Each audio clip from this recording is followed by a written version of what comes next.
ko na naghahanap ka ngayon ng pagkakakitaan. Malamang isa kang OFW o empleyado na nawalan ng trabaho dala ng panahong ito. Pero bago ang lahat, alam niyo ba na simula nung tumama ang pandemya sa ating bansa, ay marami talagang negosyong naapektuhan, nalugi at nagsara na nagresulta sa pagkawala ng trabaho sa marami sa ating mga kababayan. Ngunit, merong mga negosyo na malakas kahit sa gitna ng panahon ng pandemya, gaya ng mga health and wellness, na dahil sa kalusugan ay dinagsa ng ating mga kababayan.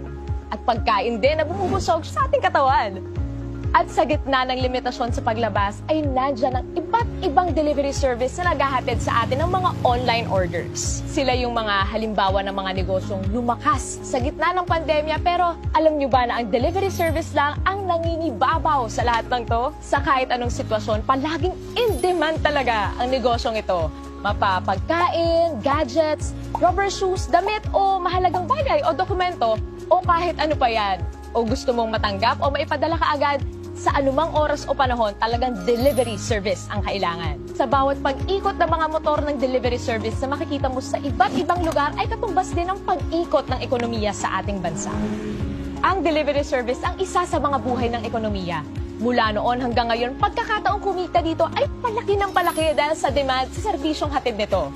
Alam nyo ba na ang operator ng delivery service ay kumikita ng 20% sa bawat delivery ng driver nito? For example, meron kang sariling delivery service na negosyo. Kung nag-average ang rider mo ng 500 pesos per delivery transaction, aba, may 20% nakita mo doon ay 100 pesos. At kung nakaka-10 delivery ang rider mo sa isang araw, meron kang kita ng 1,000 pesos bilang operator. Ngayon, kung meron ka namang 100 riders, ang kita mo sa isang araw bilang operator ay nasa 100,000 pesos. Ganon kalaki ang kita bilang isang operator. Paano nga ba maging isang operator at magkaroon ng sariling delivery service na negosyo? Hindi biro ang magtayo ng isang delivery service na negosyo. Unang-una, kailangan mo ng malaking kapital na mahigit 30 million para iset up ang opisina at maghanap ng mga empleyado para sa operations nito.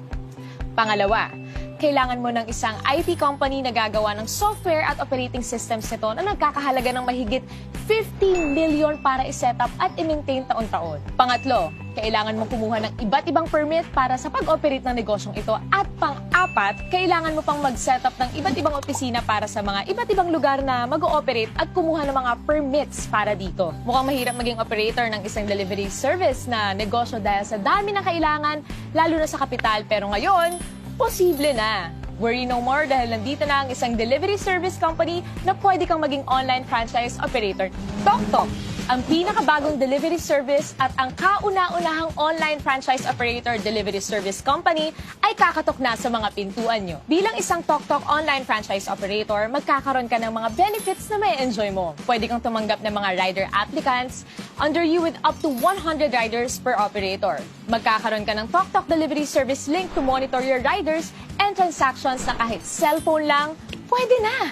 Kumita ng 7% sa lahat ng delivery transactions ng mga riders mo. At pwede ka rin magkaroon ng pagkakataong kumita ng hanggang 30 to 60,000 pesos. Kada buwan yan, take note, at nasa bahay ka lang. At pwede ka na rin maging online franchise operator anywhere in the Philippines na hindi mo na kinakailangan mag-set up ng kanya-kanyang opisina sa iba't ibang lugar. Nasa bahay ka lang, pwede na. Magkano naman ang kapital na kailangan para maging isang TokTok online franchise operator? Unlike sa mga traditional delivery service, dito sa TokTok, ang pangarap mong maging isang delivery service operator ay posible na. Hindi mo kailangan maghanap ng malaking opisina. Hindi mo kailangan maghanap ng mga empleyado. Hindi mo rin kailangan gumastos para sa IT system at software. Basta may cellphone at internet ka, pwede na! And the best part, hindi mo kailangan ng malaking kapital, hindi mo kailangan ng 30 million, 20 million, 5 million, or kahit 500,000 pesos. Pero what if, sa halagang 288,000, pwede ka na mag-operate ng sarili mong TokTok online delivery service? Mas okay, di ba? Huwag ka muna mag-celebrate dahil naintindihan ni TokTok ang pinagdadaanan ng karamihan sa ating mga kababayan sa panahong ito. Kaya from 288,000, ginawa na lang nilang 58,888 ang kapital para maging isang TokTok online franchise operator. Kaya Operate na agad! Dalawa ang paraan para kumita dito bilang TokTok online franchise operator. Una, magkaroon ka ng personal delivery link na pwede mong i-post at i-share. At kapag meron kang kaibigan na nag-book gamit ang iyong personal delivery link, ay 3% ang pwede mong kitain. For example, meron kang average na 150 bookings sa isang araw at nag-average ka ng 150 pesos kada isang booking. Pwede kang kumita ng as much as 20,000 pesos per month nang nasa bahay ka lang sa tuwing may gagamit ng iyong personal delivery link. At ikalawa, pwede kang kumita ng 7% bilang isang TokTok online franchise operator mula sa delivery ng iyong mga rider. Pero hindi pa tayo nagtatapos dyan. Kapag decided ka na nasubukan ang negosyong ito, nandito ang TokTok para makatulong sa inyong lahat. For a limited time only, pwede ka nang maging isang TokTok online franchise operator for a special unlimited promo price na 16,888! All in na yan! Wow na wow talaga! Tandaan, promo lang to at kung gusto mong simulan ang negosyong ito para sa mga iba na nakaka-excite na impormasyon, kontakin mo lang ang taong nagpakilala sa'yo ng negosyong ito.